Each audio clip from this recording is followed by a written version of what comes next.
Preto Podcast, Afroempreendedorismo por Afroempreendedores. Salve! Salve! Estamos iniciando uma edição especial. Especialíssima. Preto Podcast na Flica. Na Flica, especial em Cachoeira, direto da Casa Preta Hub. Direto da Casa Preta Hub. E vamos agradecer logo, né? Agradecer a galera que dá um apoio a gente. Léo Santos Cabeleireiro, fortalecendo como sempre. Irmão nosso. Realeza, somos @Vista Realeza. Obrigado aí, esse apoio à empresa. Casa de Rosa. Cozinha da Mari, um abraço aí, Anderson. Um abraço também pra galera da Casa de Rosa, Tia Rosa, Roberta, todo mundo aí. E eu acho sempre fortalecendo aí. É importante falar, Thiago, que a gente não estaria aqui sem o apoio de uma galera. Né? Casa Preta Hub, Instituto Feira Preta. Isso. Adriana, um abraço. Beatriz, muito obrigada. A equipe toda. Já agradecer nominalmente também as pessoas, mas também o suporte fundamental da Fundação Raíssa Bahia, que está organizando a Flica, a 10ª Flica, e nós estamos aqui para contar a história de empreendedores e empreendedoras na literatura. Vamos, é uma edição especial. Especialíssima, velho. Eu tô realizando um sonho, velho. Tô gravando da minha cidade, cara. Você é de Cachoeira, né? Sou daqui, minha família é daqui. Que massa. E para o primeiro episódio desse especial Flica, chama a nossa amiga Winnie Carvalho. Seja bem-vindo, Winnie. Oi, gente, muito obrigada pelo convite, estou muito feliz de estar aqui com vocês, fortalecendo, participando dessa edição especial tão significativa e tão importante nesse fortalecimento desse universo literário que precisa muito, né, desse apoio e que a gente dê nossas mãos, né, para crescermos juntos nesse cenário também. Estou muito feliz. Winnie, que é jornalista, escritora, social media, multifunção, multitarefa, a moça que escreveu o livro A Menina dos Cabelos de Algodão. Exatamente. Esse filho que nasceu esse ano, na verdade ele foi gestado por muitos anos, né? Mas nasceu pro mundo aí em fevereiro desse ano.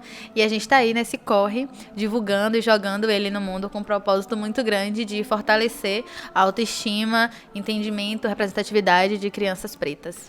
Muito importante, muito importante.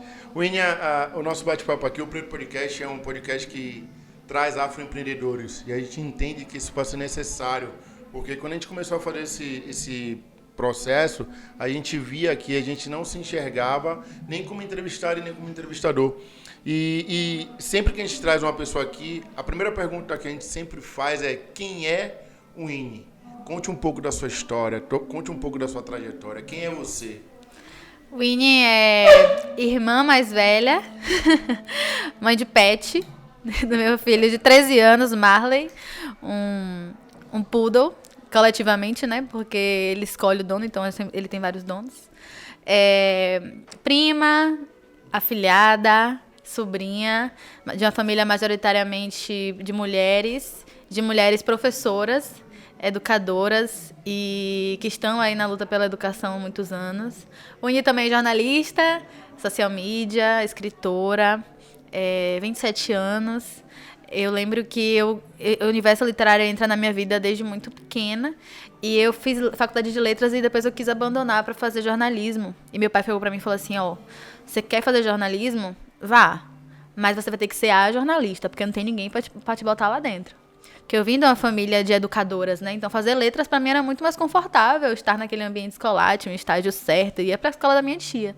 Ele falou: vá, mas você vai ter que ser a jornalista. A gente não conhece ninguém no ramo de comunicação, então vá e meta o pé na porta.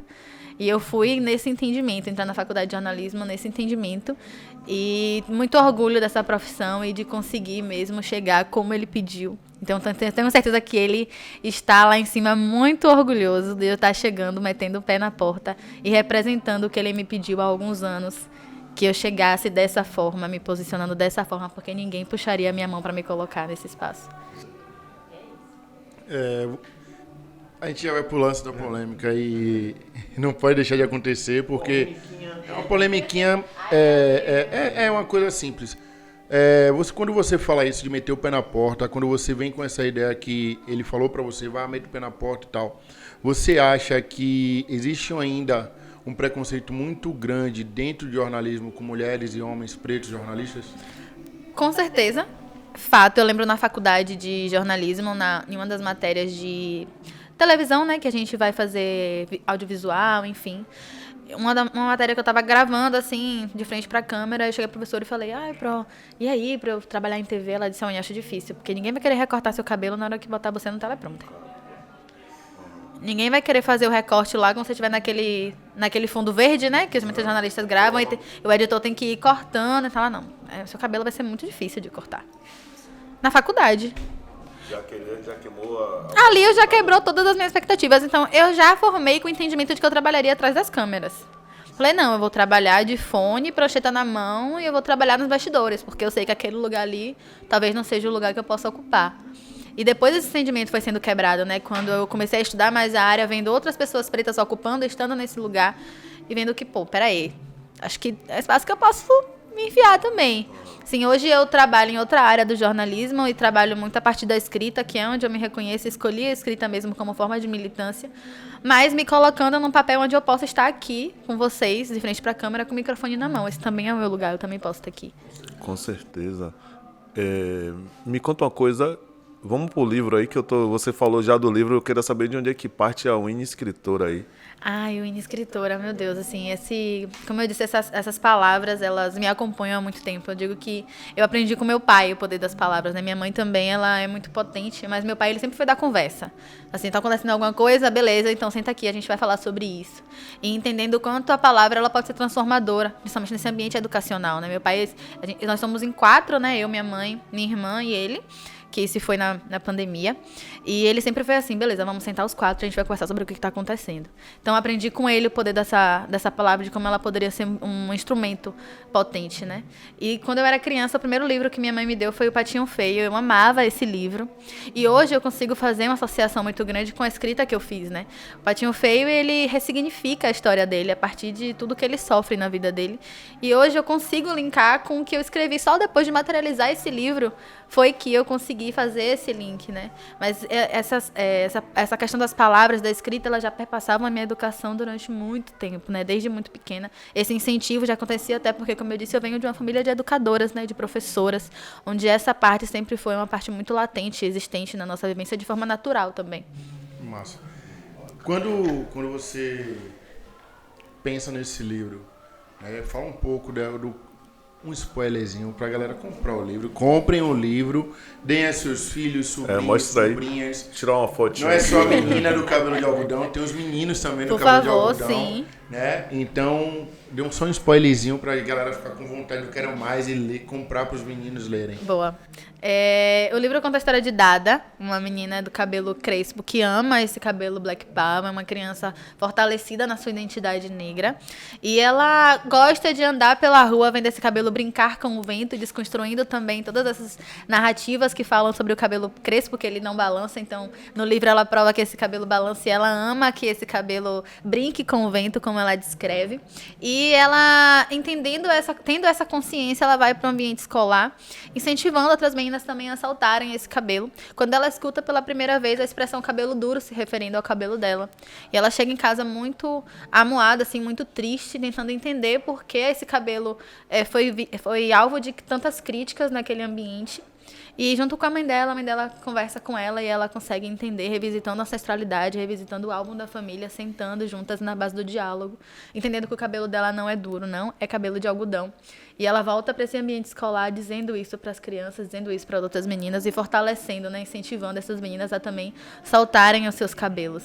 E como você falou, né, além das meninas do cabelo de algodão, também existem esses meninos, e às vezes eu sou muito cobrada também de Winnie, você precisa escrever um livro para os meninos, esses meninos também precisam. E eu acho que essa narrativa também, ela revisita muito as nossas crianças interiores, né? Muitos adultos que chegam para mim hoje e falam, poxa, Winnie, eu li esse livro e eu me vi quando criança, quando eu só queria usar meu cabelo trançado, quando eu não aceitava esse cabelo, justamente por ouvir, até no ambiente escolar, em forma de piada, expressões como essa, né? Como o cabelo ruim e o cabelo duro. E essas marcas do racismo, elas perpassam toda a nossa vivência, né?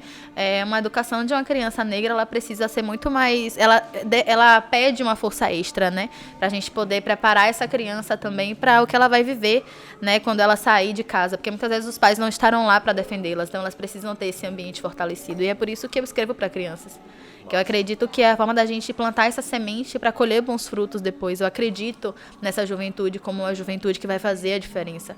Eu já cresci pensando que eu precisava fazer algo para transformar, e é por isso que eu digo que eu escolhi trabalhar com a palavra, escolhi trabalhar com a escrita, porque eu vejo a literatura realmente como um fator transformador, como algo que a gente consegue levar para a reflexão e convidar essas pessoas a entenderem da base, né? Essas crianças, exatamente, que elas fortaleçam mesmo esses ambientes escolares, que pode ser um ambiente muito tóxico também, né?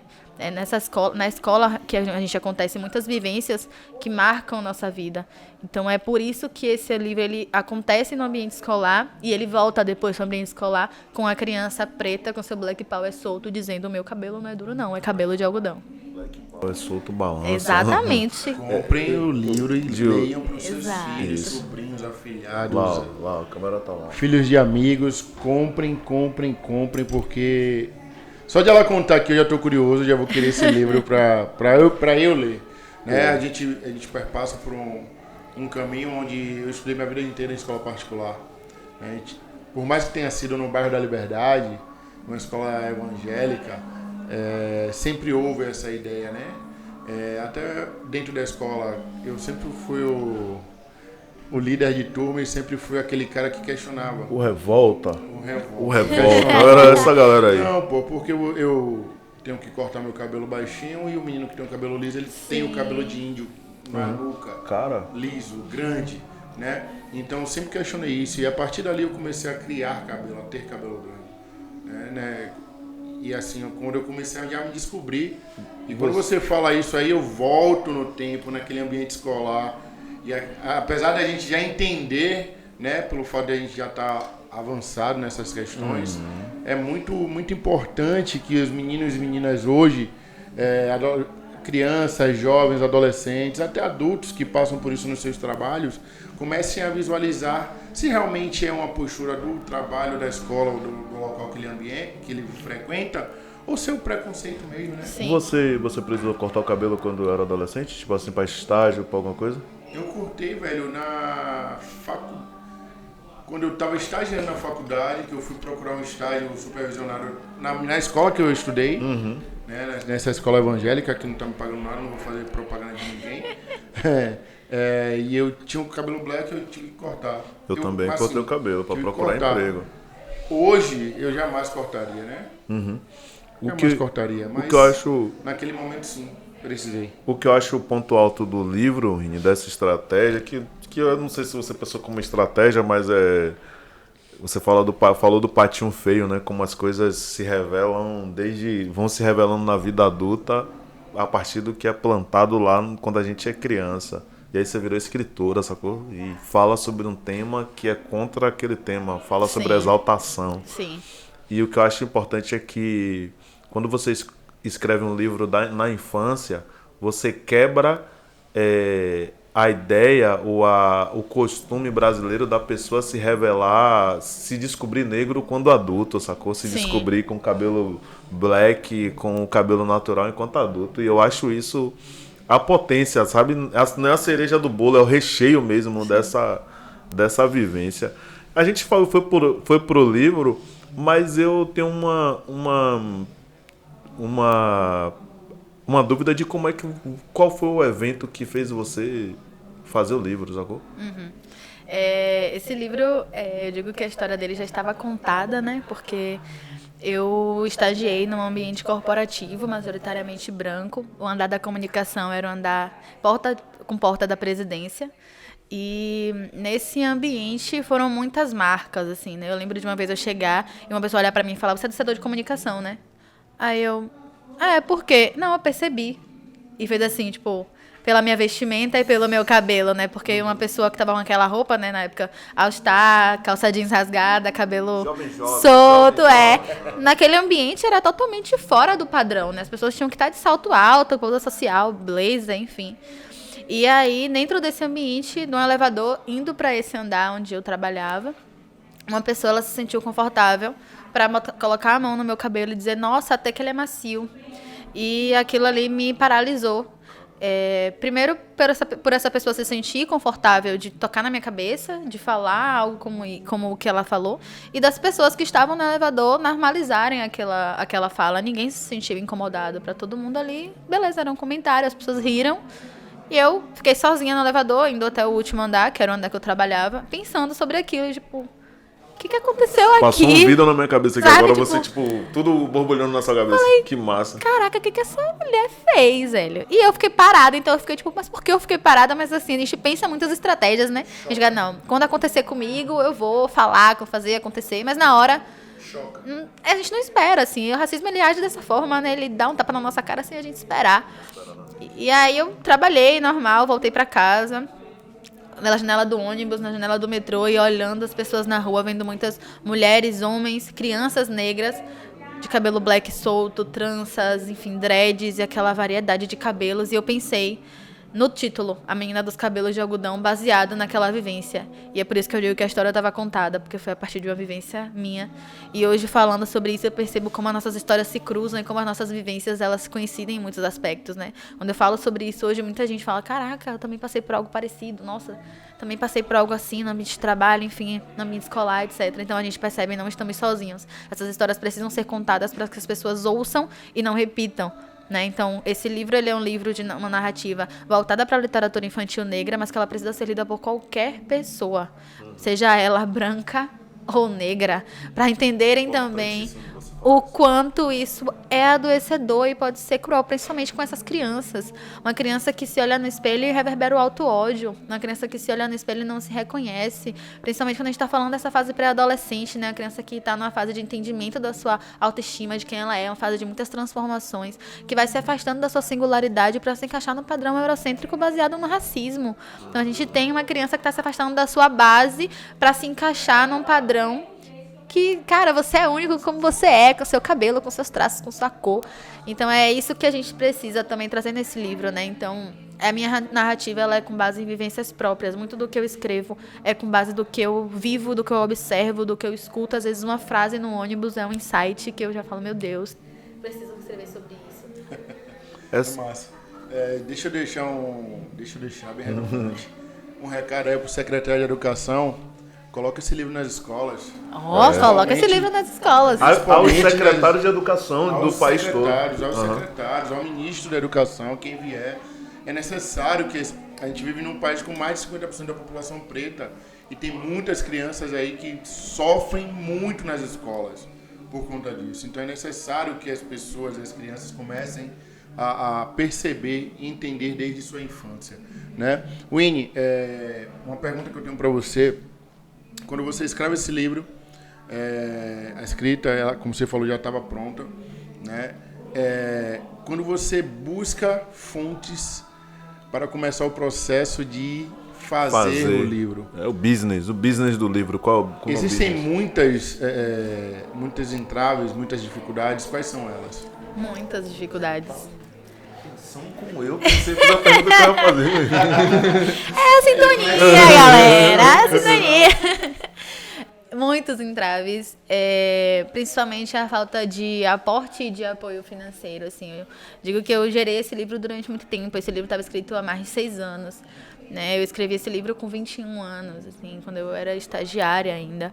E quando eu comecei a pesquisar fontes, né, de como colocar esse livro na rua, eram sempre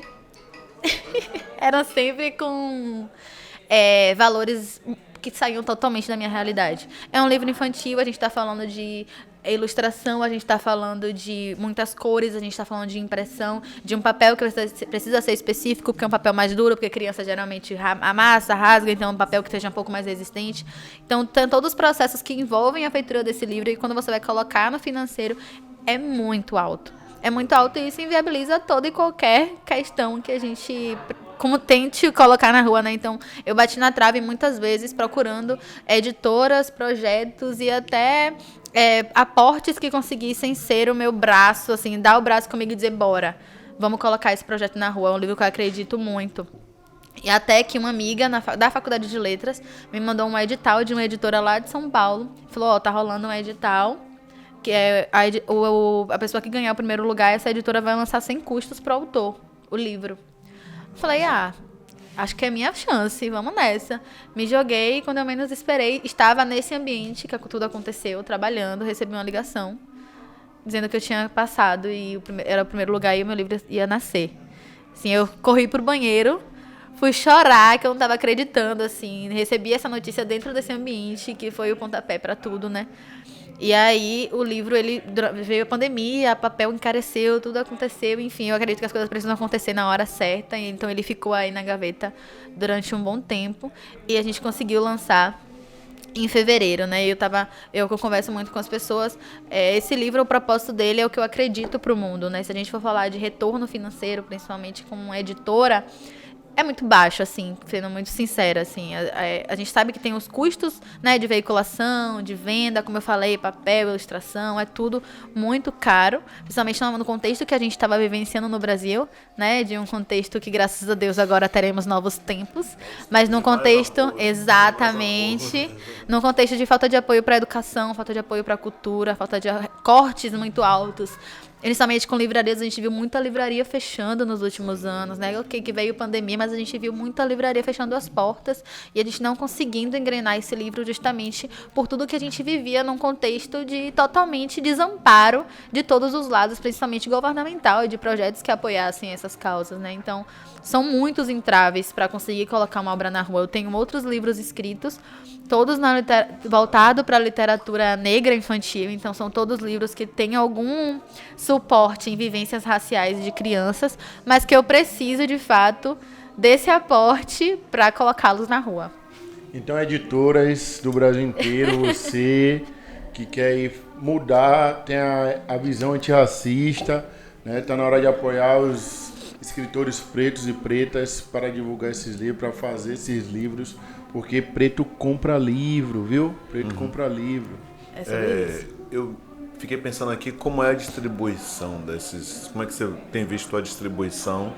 Esse número de feiras, tipo a Flica, como a Flica, nós estamos aqui na Flica, especial da Flica em Cachoeira, Sim. Feira Literária de Cachoeira, ajuda a dinamizar, a distribuir, a divulgar. Sim. Como é que você vê esse cenário da distribuição e das feiras literárias baianas? Essas feiras literárias, elas são nosso ponto de fortalecimento também, sabe?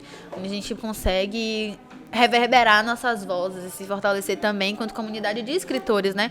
Só aqui na Flica eu já troquei, já peguei, acho que eu comprei uns 4, 5 livros só hoje de manhã, que eu ia encontrando amigos escritores que eu conhecia só pela internet. Tá com seu livro aí, então, peraí, vamos...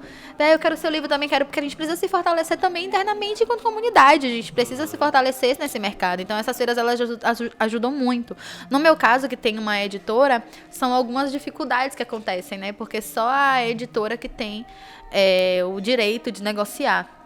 E como é uma editora paulista, então é todo um processo para esse livro chegar até aqui. A editora que negocia, eu não tenho autonomia para fazer negociações, por exemplo, de colocar esse livro numa livraria daqui. Então é tudo isso. Abaixar os custos. Abaixar custos, exatamente. Que tem, por exemplo, ser um valor X, que talvez eu quisesse colocar um desconto. Infelizmente, tudo isso perpassa por um processo que não me cabe. Assim, a editora, ela tem essa autonomia para negociar de forma muito tranquila por ela mesma, assim. Mas escritores autônomos, eu acho que esse é um momento, assim. Eu sempre venho para cá com alguns livros, eu preciso comprar na mão da editora, né, uma quantidade, claro que com uma porcentagem de desconto, enfim.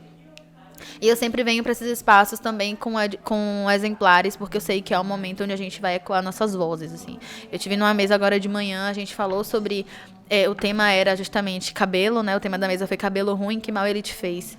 E foi incrível, porque a gente estava com uma professora, a Kátia, que o título do livro dela é justamente o título do tema da mesa, e Adriel Bispo, um menino de 15 anos, que produz conteúdo sobre literatura na internet, menino negro, que sofre, ele falou pra mim, é muito complicado pra mim criar conteúdo sobre literatura na internet. Eu sofro muito hate porque eu falo de literatura negra. Sim, um menino de 15 anos, sabe? Então, assim, é um ambiente muito complicado e ainda é uma temática complicada. Assim, é uma temática complicada pra ele, que é jovem, que fala sobre isso. Imagine pra quem ainda tá querendo começar, né? E crianças que talvez não tenham esse pensamento tão fortalecido como ele tem. E literatura, o livro, a leitura dá uma riqueza intelectual, né? Sim, Ajuda sim. na potência intelectual. Nossa, ele falou uma frase assim que eu não esqueci. Ele falou assim, minha frase que eu costumo dizer é: os livros são o remédio pra minha ignorância. Frase de Adriel Bispo, 15 anos, sigam @livros do Dri, que eu fiquei encantada com a potencialidade desse menino, assim, ele falando sobre as vivências dele, inclusive no ambiente escolar. Que foi descoberto através de um ano De um episódio de exatamente, de um episódio de racismo. Assim, é muito triste que ele tenha ficado conhecido pelo episódio de racismo, menino que já criava, mas foi importante que ele ecoasse essas vozes, né? Ele falou muito sobre a internet também não ser um ambiente muito seguro também para essas crianças, né? E como ele sofre por criar conteúdo com essa temática.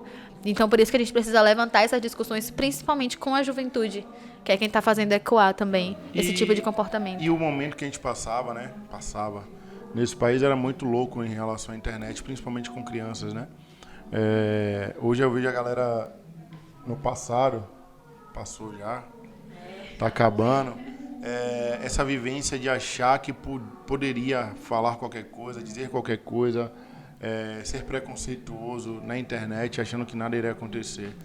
Estamos num momento de mudança, né? E eu acho muito interessante, eu acho muito importante essa literatura de base, literatura infantil, para que as nossas crianças parem de quererem alisar os seus cabelos. Não, se ela quiser alisar, beleza, mas que não sejam forçadas pelo preconceito, né? E quando você traz esse livro, eu volto lá atrás, né? No passado e via o sofrimento. Tá nostálgico hoje, ele tá nostálgico. Minhas primas, né? Aquele ferro quente, aquela coisa, nossa, que tinha que pichar o cabelo. Mas graças a Deus a gente já quebrou essa barreira, esse tabu, e o livro aí, a menina dos cabelos de algodão veio aqui para quebrar mais ainda, romper Sim. mais ainda essa barreira. Sim, e é o que você trouxe também, né? A gente não tá aqui saindo de uma caixinha para colocar em outra.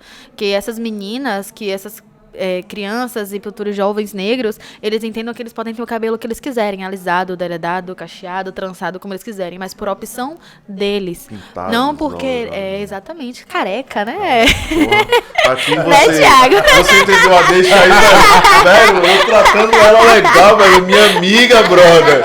Ela largou. Calma! Eu tô falando sobre escolhas. Escolha aqui foi a escolha da genética, entendeu? Chegou o momento. Escolha natural do tempo. Rapaz, que menino, velho! Polêmica. Disse que tinha que ter uma polêmiquinha, entendeu? Disse que tinha que ter. Não, E valeu. eu vim pra cachoeira do Cabula pra cachoeira pra receber uma resenha dessa aqui. Uma pergunta que eu sempre faço pra galera, pra você, no seu íntimo, hoje você fazendo negócios, empreender é poder? Com certeza. Como diz o Leandro, esse poder é muito bom, eu quero poder também. Eu também quero estar nesse lugar. A gente, por muito tempo, a gente até se nega, né? A gente empreende por necessidade, a gente tá o tempo todo fazendo negócio e a gente se sabota do tipo, não, empreendedor. E eu vejo isso muito na minha mãe. Minha mãe é uma mulher negra. Inclusive, todos os acessórios que eu estou utilizando são da marca dela, @Customize Arts. E eu falo pra ela, mãe... eu falo, mãe, você é empreendedora? Eu falo, não sou empreendedora não, eu faço acessório. Falou, não, meu amor, você é uma empreendedora. Bora fazer essas fotos aí. Vamos fazer esse negócio acontecer. E ela não se vê como uma mulher de negócios. Ela diz, não, Winnie, eu faço acessório. Empreendedora eu não sou, não. Eu falo, sim. Você também pode estar nesse lugar. Por que não? E ela nega muito dentro dela. Foi um processo de muito empoderamento. Assim, e minha irmã colocando na cabeça dela, a senhora é empresária, sim. Ela não, empresária não. Empresária desse lugar não. Inclusive, é uma coisa que a gente está num lugar propício para falar sobre esse tema. Por isso que a gente não veio à toa para Casa Preta Hub, não. Tem um espaço aqui, esse espaço aqui é um espaço de colaboração em Cachoeira. Você que está aí em Salvador, no Brasil todo, na Bahia toda, está aqui na região do Recôncavo mais perto. Essa casa aqui tem espaços gratuitos para você utilizar. A gente tem um episódio específico falando sobre a casa, sobre a Feira Preta, para utilizar para os nossos negócios, com essa função de tirar foto, de construir elementos, peças publicitárias para isso. Então, você que está vacilando, você que tem um negócio, que é empresário, que é empreendedor, empresária, empreendedora, venha para Casa Preta Hub e dê esse apoio aqui e participe aqui, que você vai ter todo o apoio e orientação para seus negócios. @Customize Arts. Agora vai ser a hora do arroba. Eu quero saber onde é que a gente acha esse livro. Onde é que a gente acha esse livro para comprar na sua mão, onde tem um site específico de distribuição? O livro ele tem uma pequena quantidade hoje na minha mão, não, então as pessoas podem comprar diretamente comigo, mas a autorização para vender é 100% da editora, que é a editora Uirapuru, é uma editora paulista. Jogando aí na internet A Menina dos Cabelos de Algodão, já aparece logo, é o primeiro site. Então eles vendem de forma online e vendem também em São Paulo na loja física da editora, né? Então só ela tem realmente 100% da autoridade para poder comercializar, mas também tem uma quantidadezinha comigo, então quem quiser, chama no contato aí, @winniecarvalho, que a gente negocia. Largou o arroba. Aproveitando que é hora do arroba, então segue a gente, Preto Podcast, @Preto Podcast, e no Instagram se inscreve, né, lá no canal do Preto Podcast no YouTube. Lembrando também que tem Deezer, tem Spotify. Aqui é o primeiro canal que tem da Bahia que tem vida no Spotify. Gente, eu achei chique demais quando eu descobri isso ontem. Eu falei, gente, eu não sabia nem que isso existia. Incrível, incrível. Potencialidade pura. A gente quer utilizar todos os meios, as plataformas tem que possíveis utilizar mesmo. para divulgar. Eu acho... Nós estávamos pensando qual era o papo que a gente faria aqui na Feira Preta. E se a gente... Ou na Feira Preta, na Flica. E qual espaço a gente utilizaria? Aí pensamos e construímos esse diálogo aqui com a turma do Instituto Feira Preta. E também falamos, tem uma turma que empreende, que está escrevendo. Escrever precisa de um mercado. Tem um mercado, tem feiras literárias. Queremos entender negócio. E é um negócio que é mais potente porque ele soma duas vezes, tanto por quem está escrevendo, também intelectualmente como financeiramente. Acho que a gente precisa entrar nesse ramo mesmo, nesse meio de escrita, de gráfica, de editora e de divulgar os nossos produtos. A gente está muito feliz assim, de fazer esse episódio com você. Assim, uma energia bala, cachoeira, o papo, esse lugar. Viu? Quando você precisar da gente, saiba que que aqui o Preto Podcast está aberto. Faz uma divulgação aí. Ai, gente, eu tô muito feliz de estar aqui com vocês. Super honrada mesmo pelo convite de participar desse papo tão massa e tão fortalecedor, né? A gente fica muito à vontade quando a gente tá num ambiente que a gente percebe que é um ambiente seguro, né? Um ambiente que a gente tá todo mundo na mesma vibe, na mesma sintonia. Então, tô muito feliz, desejo muito sucesso, caminhos abertos, prosperidade. Acho que tem tudo pra ser top esse episódio, pra gente seguir se fortalecendo. Contem comigo sempre que vocês precisarem. A gente aqui tem uma mania, eu tô com uma mania de sempre ter uma pergunta após a brincadeira lá das vem. Pessoas. Né? A pergunta se ligue, não. A pergunta é, qual é o próximo projeto? São muitos. Sim, conte aí, o que tá na ponta da agulha pra galera poder arranjar um patrocínio aí, Secretaria de Cultura aí. Na ponta da língua estão os meus próximos livros de literatura infantil negra. Ainda não posso ainda, tem essa questão do registro, entendeu? Ainda preciso caminhar com isso, mas são livros que tratam de vivências nossas e de processos identitários muito fortalecedores. E espero colocá-los na rua em 2023, mas como o Thiago deu a deixa, né? Preciso de patrocinadores, preciso de pessoas que fortaleçam esse corre, que compreendam a importância dessa literatura negra, principalmente nesses ambientes como as escolas, né? Paradidáticos, enfim, que a gente consiga reverberar essas vozes. Então, eu espero que em 2023 seja o momento da gente colocar mais literaturas como essa nas ruas. 2023 é o ano que a educação vai voltar a reinar nesse país. Sim. Né? Então eu acredito muito que seus livros irão sair. Secretários, mais uma vez, ministro da Educação, quem é Empresas. Empresas. Sim, empresários. Empresários pretos e pretas que queiram patrocinar. Tem uma galerinha aí do Black Business Bahia. Vamos fortalecer. Mandar um abraço pra essa turma. Mandar um abraço pra galera aí, um bate-papo maravilhoso que a gente teve. Desde já, Thiago, essa semana foi aniversário do maior bloco afro, é isso aí. Do mundo, né? Totalizante, o nosso. Bloco Leaê, parabéns a Eu todos amo. envolvidos, né? Então é isso. Winnie. Inclusive, deixa eu pegar a deixa. Na dedicatória desse livro, como vocês veem como eu sou fã do Ilê, né? Já citei o Ilê aqui, né, gente? Na dedicatória desse livro, quando eu falo um pouco sobre, né, minha base fortalecedora, né? Meus pais, minha irmã, e de tudo que eu vivi, eu coloco aqui no final. Espero que esse livro seja para você, leitor, um afeto e uma forma de mostrar que a ancestralidade nos ensina que somos belos. E como diz o Ileaê, se tiver que ser, será assim. Nós faremos Palmares de novo. Muito obrigado, faremos Palmares de novo. Arrepiei tudo aqui, velho. Coisa doida. Gratidão demais aí por você Obrigada, ter vindo, gente. trocar essa ideia. Você é das áreas lá, tá? Das áreas do Ilê. A gente sempre também é abençoado por essa luz que o Ilê deu a gente. Obrigadão por isso aí, por você estar que aqui. agradeço. Obrigadão por esse episódio. Cachoeira, Flica. Sucesso. 10 anos de Flica, estamos aqui. Casa Preta Hub, Instituto Feira Preta. Dizer pra vocês assim, ó. Tá vendo o episódio, segue. Já viu passar o IN aqui no Instagram? Agora vai lá no YouTube, se inscreve. @Preto Podcast no YouTube lá e tá tudo certo. É sobre isso. Forte abraço. Tchau, tchau, gente. Valeu, travei. Ele travou agora. Nossa, amigo.